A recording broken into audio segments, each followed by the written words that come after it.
Baik, saya Farhan Adi Prasetya Ilham, saya akan menjelaskan tentang lingkungan eksternal. Jadi, yang mempengaruhi perusahaan itu bukan hanya dari internal saja, melainkan dari eksternal juga. Di eksternal ada dua hal. Yang pertama itu ada environment atau task environment, di mana task environment ini terdapat dari 4 elemen. Elemen pertama adalah customer. Customer ini menjadi poin penting. Mengapa? Karena tujuan kita untuk memproduksi suatu barang atau jasa itu diberikan kepada customer. Dan customer ini yang menguji apakah produk itu bermanfaat ataupun tidak. Lalu yang kedua ada kompetitor. Kompetitor ini merupakan saingan kita. Jadi terjadi kompetitor karena adanya berbagai perusahaan yang menjual produk yang sama atau yang serupa gitu loh. Tujuan dari kompetitor ini mencari loyalitas pelanggan untuk mensejahterakan perusahaannya. Lalu yang ketiga itu adanya supplier. Supplier ini adalah pasokan seperti bahan baku. Mengapa ini penting? Karena ketika supplier ini terganggu, maka dari sistem produksi pun akan terganggu, dan dimana mungkin bisa jadi dari kuantitas ataupun kualitas dari produk yang kita hasilkan itu akan menurun atau berbeda dari yang sebelumnya.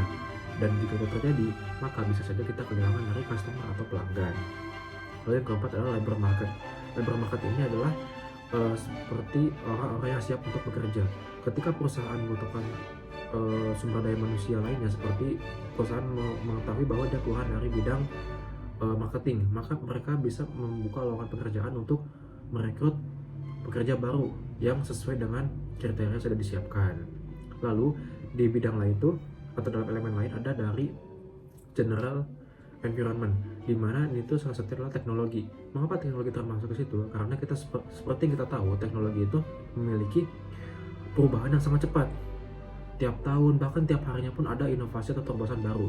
Dan teknologi ini memiliki dua dampak. Ada positif dan negatif. Positif bagi perusahaan yang bisa beradaptasi, dan negatif bagi perusahaan yang tidak bisa beradaptasi. Ketika perusahaan bisa beradaptasi, maka mereka akan terus berinovasi dan meningkatkan produk-produk baru yang bisa memunculkan minat masyarakat untuk membeli ataupun customer. Dan negatifnya, ketika perusahaan tidak bisa mengikuti perubahan, maka mereka akan tertinggal atau tersusul oleh perusahaan lainnya atau dalam kompetitor lainnya. Sekian. Perkenalkan, nama saya Fauzan Ramadan dengan NIM 142251224. Kali ini saya akan menjelaskan tentang the external environment. Lingkungan eksternal merupakan faktor di luar organisasi yang tidak dapat dikendalikan perusahaan, tetapi sangat mempengaruhi keputusan dan strategi bisnis. Pertama, natural environment berkaitan dengan kondisi alam seperti perubahan iklim, ketersediaan sumber daya, dan isu keberlanjutan. Perusahaan dituntut menerapkan praktik ramah lingkungan karena faktor ini dapat mempengaruhi biaya produksi dan citra perusahaan. Kedua, socio-cultural environment, yaitu nilai sosial, budaya, dan gaya hidup masyarakat. Perubahan tren konsumen, pola hidup sehat, serta perkembangan digital mempengaruhi cara perusahaan merancang produk dan strategi pemasaran agar tetap relevan. Ketiga, economic environment meliputi kondisi ekonomi seperti inflasi, suku bunga, dan daya beli masyarakat. Saat ekonomi stabil, perusahaan cenderung berkembang, sedangkan saat ekonomi melemah, organisasi biasanya fokus pada efisiensi biaya. Keempat, legal dan political environment yang mencakup kebijakan pemerintah dan regulasi bisnis. Perubahan hukum, pajak, atau aturan tenaga kerja dapat langsung mempengaruhi operasional perusahaan sehingga organisasi harus selalu patuh dan adaptif. Terakhir, international environment, yaitu pengaruh globalisasi seperti persaingan internasional, nilai tukar mata uang, dan perdagangan antar negara. Perusahaan perlu memahami kondisi global agar mampu bersaing dan memperluas pasar. Secara keseluruhan, keberhasilan organisasi bergantung pada kemampuan manajemen dalam memahami perubahan lingkungan eksternal dan menyesuaikan strategi bisnis secara tepat. Selanjutnya saya akan menjelaskan tentang the organization environment relationship. Dalam perspektif modern, organisasi tidak dapat dipahami sebagai entitas yang berdiri sendiri. Organisasi selalu berinteraksi dengan lingkungannya. Hubungan antara organisasi dan lingkungan ini bersifat dinamis, saling mempengaruhi, dan harus berubah seiring waktu. Menurut Duff, lingkungan organisasi terdiri dari dua bagian utama, yaitu task environment dan general environment. Task environment adalah lingkungan yang secara langsung memengaruhi operasional organisasi sehari-hari. Komponen di dalamnya meliputi pemasok, pesaing, tenaga kerja, dan distributor. Faktor-faktor ini memiliki dampak langsung terhadap kemampuan perusahaan dalam menghasilkan produk dan memperoleh keuntungan. Sedangkan general environment adalah lingkungan yang mempengaruhi organisasi secara tidak langsung. Ini mencakup kondisi ekonomi, teknologi, sosial budaya, dan demografi, politik hukum, serta faktor internasional. Meskipun pengaruhnya tidak selalu langsung, perubahan dalam general environment dapat berdampak besar terhadap strategi dan juga keberlangsungan organisasi. Hubungan organisasi dan lingkungan dapat dijelaskan melalui konsep open system. Organisasi sebagai sistem terbuka menerima input dari lingkungan, memprosesnya di dalam sistem internal, lalu menghasilkan output yang kembali ke lingkungan. Setelah itu, organisasi menerima feedback yang menjadi dasar strategi. Karena organisasi bergantung pada lingkungan untuk memperoleh sumber daya, maka muncul ketidakpastian lingkungan. Ketidakpastian ini terjadi ketika manajer memiliki keterbatasan informasi mengenai perubahan lingkungan atau ketika perubahan tersebut berlangsung sangat cepat. Untuk menghadapi ketidakpastian lingkungan, organisasi dapat melakukan berbagai strategi seperti menjalin hubungan jangka panjang dengan pemasok, melakukan aliansi strategis, melakukan diversifikasi, atau mengendalikan sumber daya melalui integrasi vertikal. Dengan demikian, hubungan antara organisasi dan lingkungan bukanlah hubungan yang pasif. Organisasi harus aktif memantau, menyesuaikan, dan mengelola interaksinya dengan lingkungan agar dapat bertahan dan berkembang.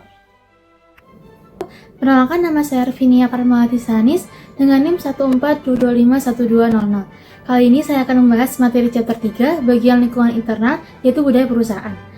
Budaya perusahaan merupakan bagian penting dari lingkungan internal organisasi dan menjadi sumber utama keunggulan kompetitif.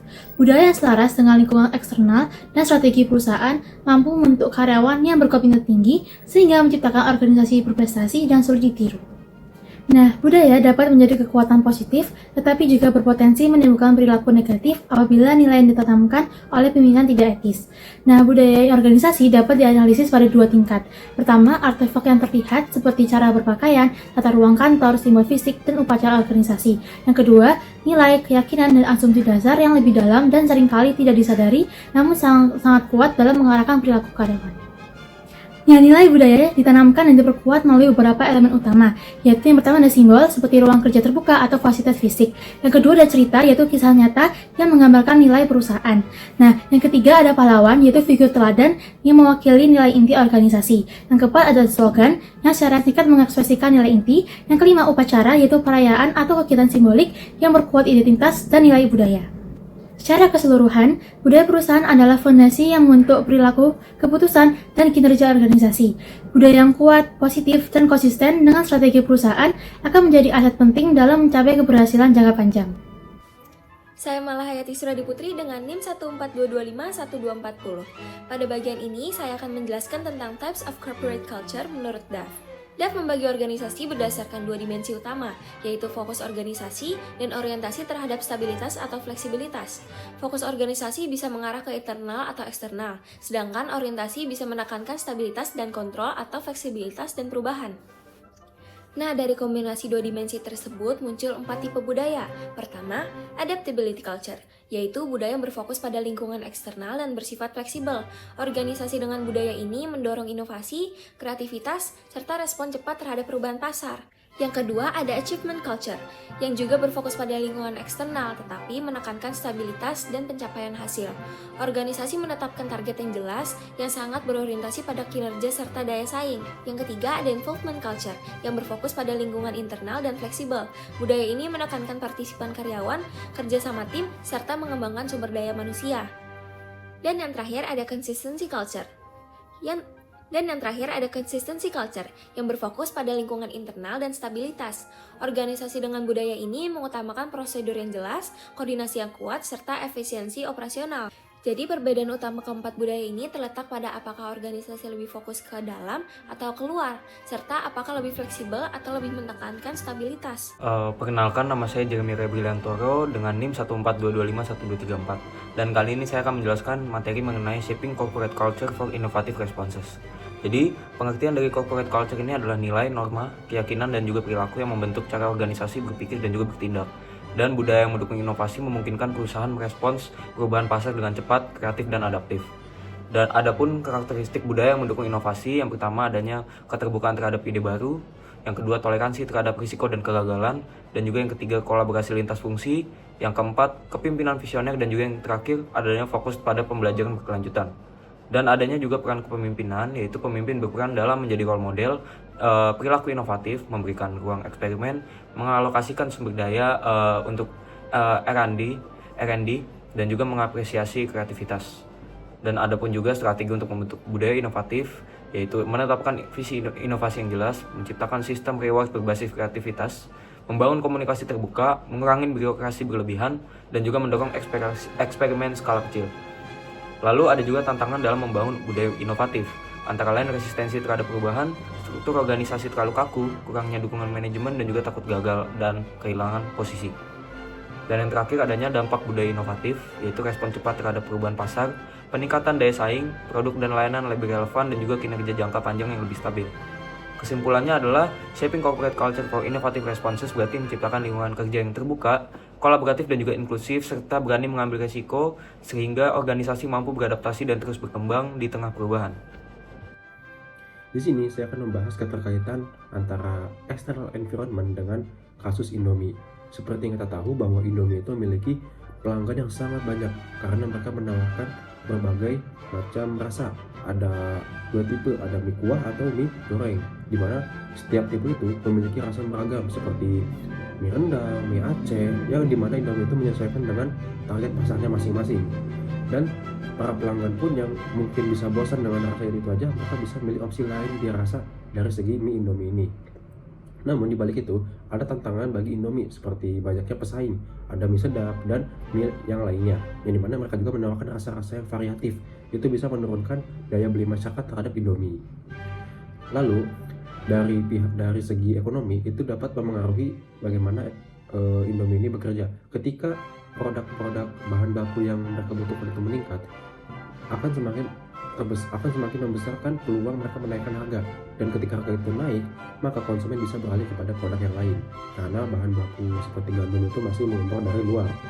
Lalu dari segi sosiokultural, ketika masyarakat lebih berfokus pada hidup yang sehat, mereka akan mengurangi porsi untuk menggunakan atau membeli produk dari Indomie ini. Seperti itu. Perkenalkan, nama saya Fauzan Ramadan dengan NIM 142251224. Kali ini saya akan membahas case tentang Indomie, lebih tepatnya pada bagian environmental uncertainty. Tingkat ketidakpastian lingkungan bisnis Indomie dapat dianalisis melalui dua aspek utama, yaitu degree of change dan complexity. Dilihat dari degree of change, industri mie instan mengalami perubahan yang tergolong sedang. Perubahan terjadi melalui tren selera konsumen yang cepat berubah, munculnya inovasi varian rasa, perkembangan pemasaran digital, serta pesaing antar merek. Namun, perubahan tersebut masih dapat diprediksi karena kebutuhan makanan instan tetap stabil dan permintaannya cenderung konsisten dari waktu ke waktu. Sementara itu, dari sisi complexity, lingkungan Indomie tergolong tinggi. Hal ini disebabkan banyaknya faktor yang mempengaruhi perusahaan seperti pasar global yang luas, regulasi keamanan pangan di berbagai negara, ketergantungan pada bahan baku impor, perubahan harga komoditas, serta persaingan dengan produsen lokal maupun internasional. Selain itu, perusahaan juga harus menyesuaikan produk dengan budaya dan preferensi konsumen yang berbeda di setiap wilayah. Berdasarkan kombinasi kedua aspek tersebut, lingkungan bisnis Indomie dapat dikategorikan memiliki tingkat ketidakpastian sedang yang cenderung menuju tinggi. Artinya, perusahaan tetap dapat melakukan perancangan strategis jangka panjang, tetapi harus tetap adaptif terhadap perubahan pasar dan dinamika eksternal yang kompleks.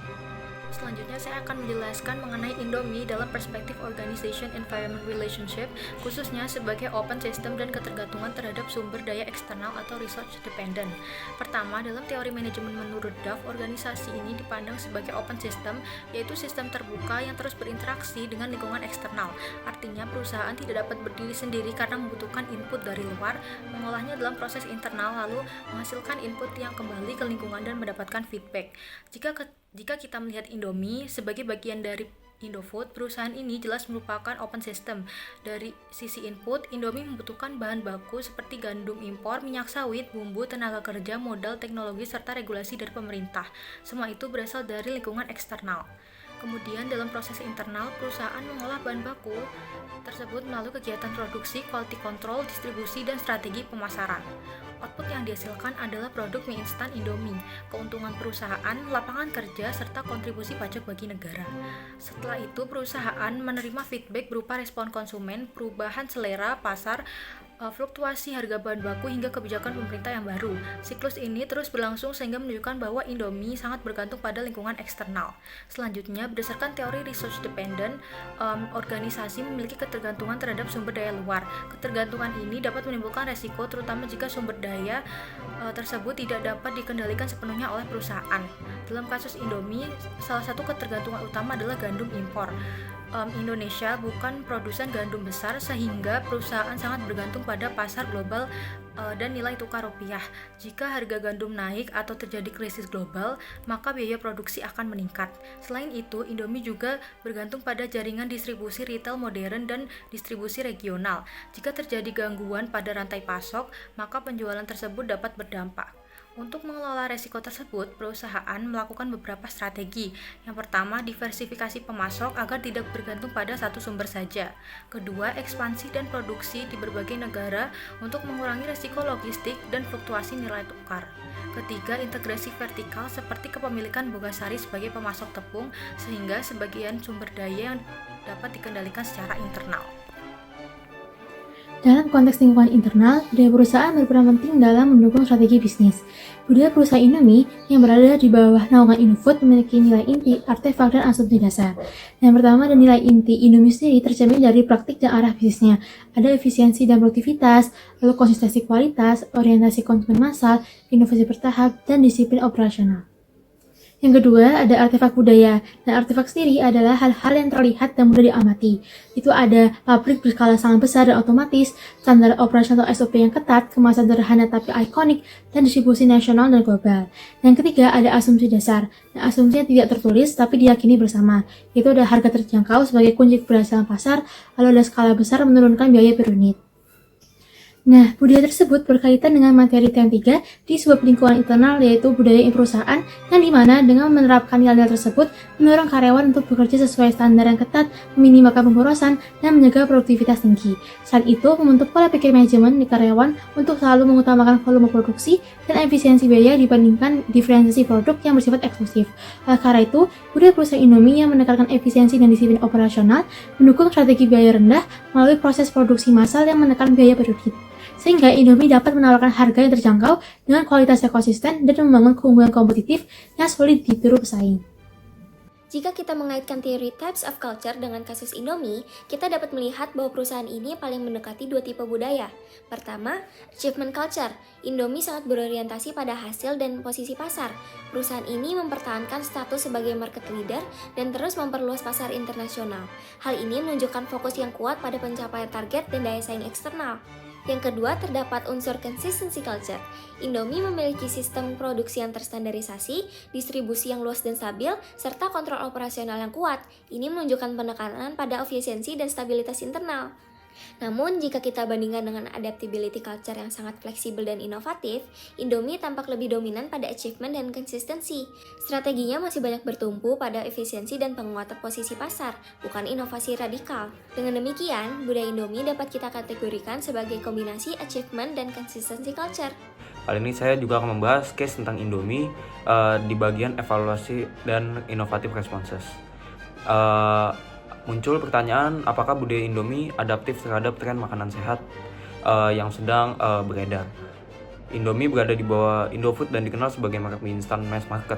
Dan juga adanya inovasi berkelanjutan yang rutin meluncurkan varian rasa baru dan juga diferensiasi produk, menunjukkan budaya responsif terhadap selera pasar. Yang kedua, adanya fleksibilitas global, yaitu berhasil menyesuaikan produk dengan preferensi lokal di berbagai negara. Dan yang terakhir, adanya respon terhadap kesadaran nutrisi, di mana Indomie mulai menampilkan informasi gizi lebih jelas dan juga menghadirkan varian dengan klaim tertentu, misalnya lebih rendah lemak atau tanpa tambahan tertentu. Namun adanya keterbatasan dalam produk Indomie, di mana yang pertama citra produk, yaitu mie instan masih diasosiasikan tinggi sodium dan juga kurang sehat. Yang kedua, model bisnis harga terjangkau, yaitu reformulasi lebih sehat bisa menaikkan biaya produksi dan juga harga jual. Dan yang tiga, core competence berbasis harga dan juga rasa, bukan positioning kesehatan. Adanya kesimpulan yaitu budaya Indomie adaptif secara inovasi komersial, tetapi belum sepenuhnya transformasional ke arah health oriented brand. Dan juga rekomendasinya adalah kembangkan lini khusus mie lebih sehat, yaitu rendah sodium dan juga whole grain. Yang kedua, investasi R&D untuk reformulasi tanpa mengorbankan rasa. Dan yang terakhir, gunakan strategi dual positioning, tetap kuat di mass market sambil membangun sub-brand sehat. Intinya, Indomie cukup adaptif menghadapi perubahan, namun perlu strategi jangka panjang agar tetap relevan dalam tren gaya hidup sehat.